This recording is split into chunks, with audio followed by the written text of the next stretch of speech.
I'm dying here. All right, let's continue here.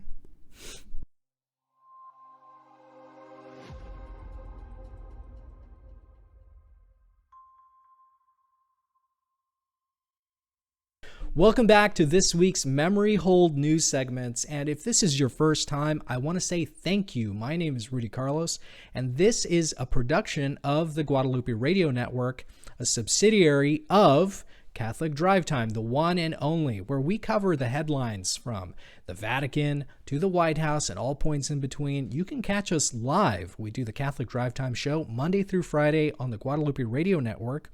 Or if you want to catch us online and interact with us on your favorite streaming platform, we stream to YouTube, we stream to Rumble, Odyssey, Facebook, basically anywhere. Just search for Catholic Drive Time. We stream live Monday through Friday, 6 a.m. to 8 a.m. Central. Now, if you're in the East Coast, that's plus 1 hour, so 7 to 9. If you're on the West Coast, that's amazing because you're waking up really early to catch us. So that's minus 2 hours, 1 hour? I don't know. I'm bad at time. In any case, the Memory Hole news segment is dedicated to those stories that you're going to forget. I guarantee that you're going to forget about these stories. Why? Because a lot of these stories, they're released on a random day in the middle of the night, gets no coverage. But nonetheless, these stories have some sort of implication in your life and you should be aware of.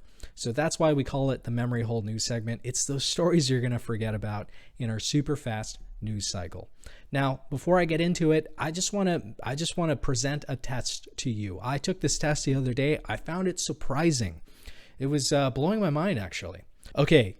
Take a look at your screen. Now, it varies depending on what streaming platform you're on, but if you're on YouTube, which I think is our preferred method, or Odyssey or Rumble, take a look at your screen anyway. You may see something similar to this, but in any case, I am pointing to my left, but this is going to be your right because I am facing versus Populum, okay? Kind of like the Novus Ordo priests. I'm facing the congregation.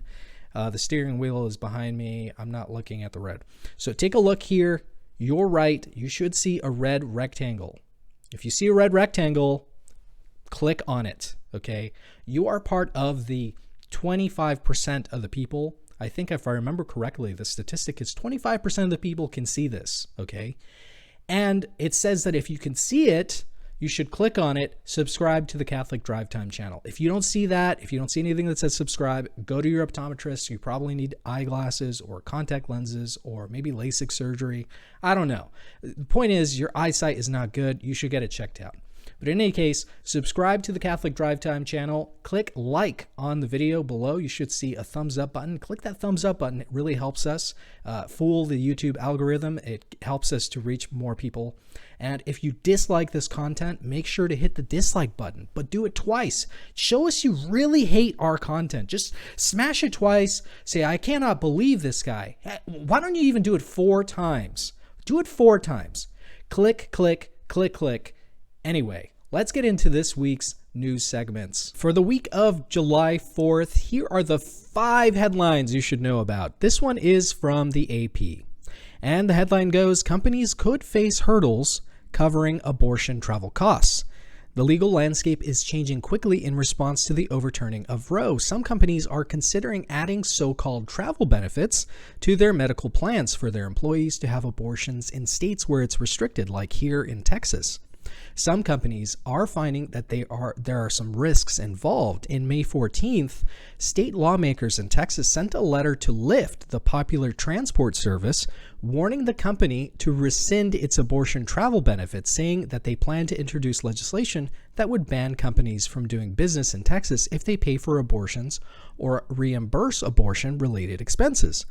But beyond the legal implications, abortion travel benefits create animosity in the workplace between employees who don't support the killing of children and even those who would want the company to support their expenses for fertility treatments or so-called transgender healthcare. I know the feeling all too well. Let me spin you a yarn. Okay, so back in 2018, I took a job at a very progressive company back in California. This is when I was living there. And I really needed the job at the time, and it presented a very decent raise in pay for my previous job. So I took it despite knowing that the company was not a good fit. And that's putting it very nicely. The company, being as progressive as it was, would do a so-called Pride Month celebration, and I knew that I would have to participate in it if I stayed there. I never could get comfortable with the ideas that were being presented there, so I left 6 months into the job, and while I was praying and entrusting my situation to the most holy will of God, it was excruciating. I was just.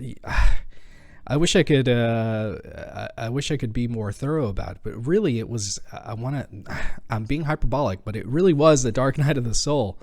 But God was good, and I ended up getting a lot of freelance work, and then I returned to a previous employer in a better position than before. Now that was God's providence. Other people will soon be in this moral conundrum.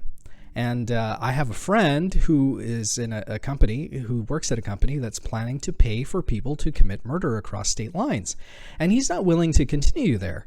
So I think that if you're in a position to do so, you should say something. Seldom do companies hear from the majority. So be not afraid. Take a stand for what is right. Obviously, consider your moves prudently. First, if you have a family, if people are depending on you, if you don't have a savings and you're going to get kicked out of your house, take that into consideration. But when the time comes, take a stand for what is right and reasonable. We don't want to work for a company who kills children. What a novel concept. Now, here's story number 2. And remember, I never do these in chronological order from importance or story. Sometimes there's a theme. Anyway, here's story number 2 from Just the News. The headline goes, scientists in China claim to have developed mind-reading artificial intelligence. Let that one sink in. Chinese researchers allegedly developed artificial intelligence capable of reading your mind. The Hefei, I hope I'm pronouncing that correctly, Comprehensive National Science Center claimed to have produced software that can monitor both brain waves and facial recognition in order to determine if subjects are being sufficiently attentive to state propaganda.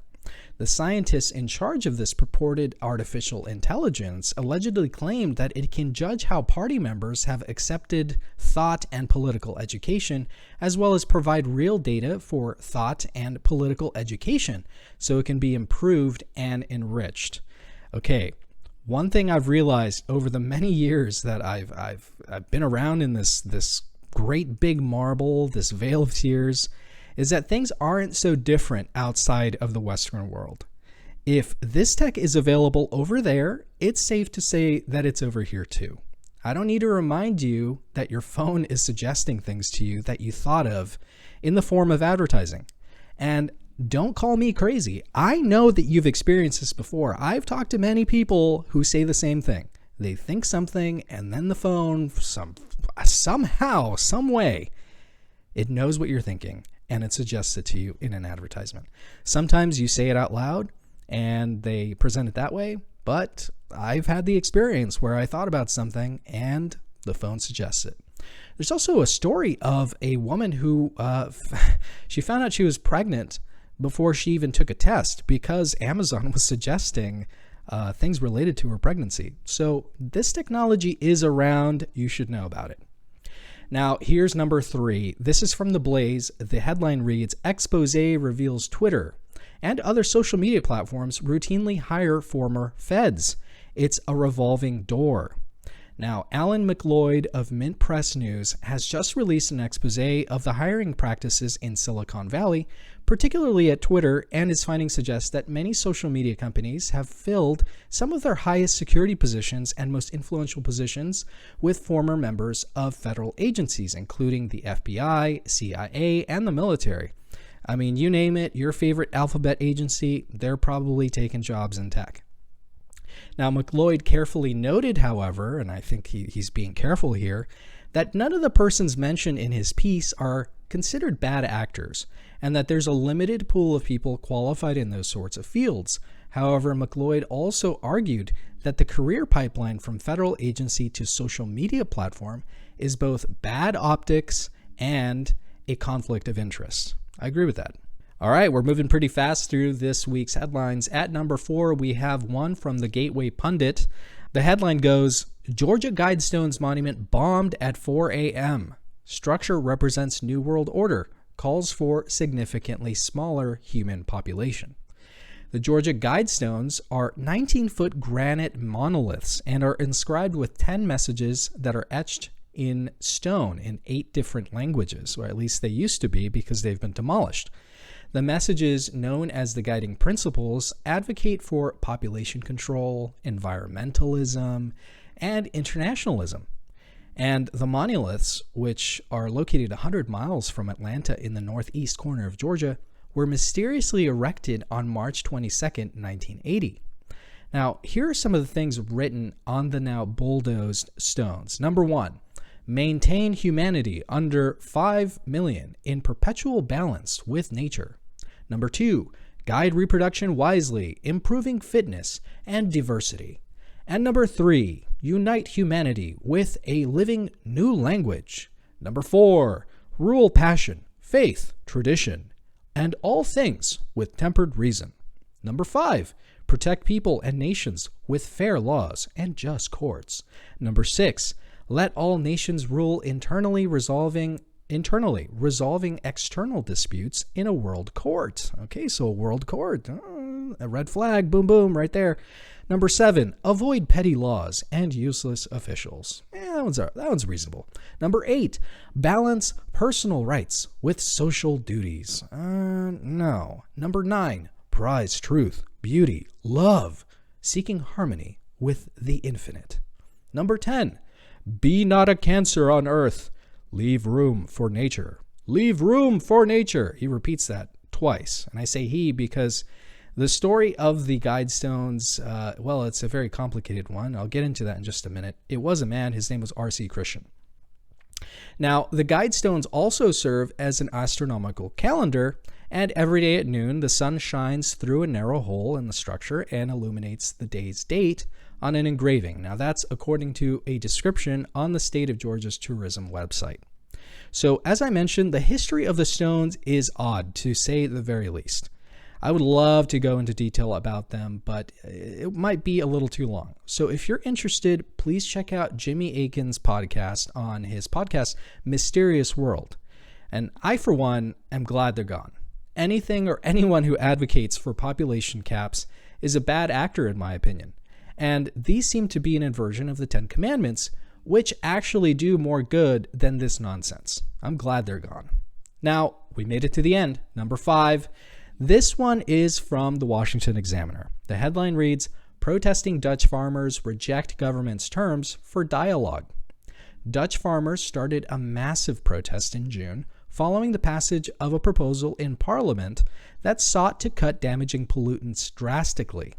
The measure is intended to slash nitrogen oxide and ammonia and could force farmers to reduce their livestock greatly or lose their livelihoods altogether. Here's what the government had to say. They say, quote, the honest message is that not all farmers can continue their business, unquote. They said in a June statement. The farmers argue that they're being unfairly targeted, with other environmentally harmful industries not being hit nearly as hard by the new regulations. They also claim that the government isn't presenting any viable alternatives. And this is a developing story that we hope to cover next week on Catholic Drive Time. But this is a tale that is as old as time, it seems. The government is not representing the will of the people. It's becoming more intolerable these days, too. In the United States and all over the world, there are shortages and higher prices for fertilizer that grows our food. There's a tendency for us to be disconnected from the animals that we eat and the fruits and vegetables that we conveniently get from the grocery store. Now, the insidious thing about convenience is that we only consider these things when it becomes inconvenient for us to acquire them. So let's stand with farmers and pray that the Holy Ghost inspire a creative and peaceful solution to the situation in the Netherlands. Some of the people, the farmers who are blockading roads, who are preventing distribution of certain goods. They're doing that to raise awareness to their situation. And the other day, it was widely reported that police in the Netherlands started shooting at some of the people who were barricading themselves in tractors. That is not a reciprocal response to a protest. So let's pray for a peaceful situation. All right, thus were this week's headlines up until this point. Thank you very much for tuning in and following through all the way to the end. If you made it to the end, I just want to say thank you very much. We all appreciate you from the GRN. We appreciate you very much. Make sure to subscribe to the channel, like this video, share it with a friend. Again, we are just going through the ringer. We are very much censored on YouTube. So if you could share it with a friend, you're going to help us bypass all of our censors, and you're going to help grow the channel. So until next week, I just want to say God bless you, Mary keep you. This has been Rudy Carlos with Catholic Drive Time, and this is Memory Hole News. I'll catch you next week when we have 5 news stories that you're going to forget about unless you watch this channel. Thank you very much. God bless you.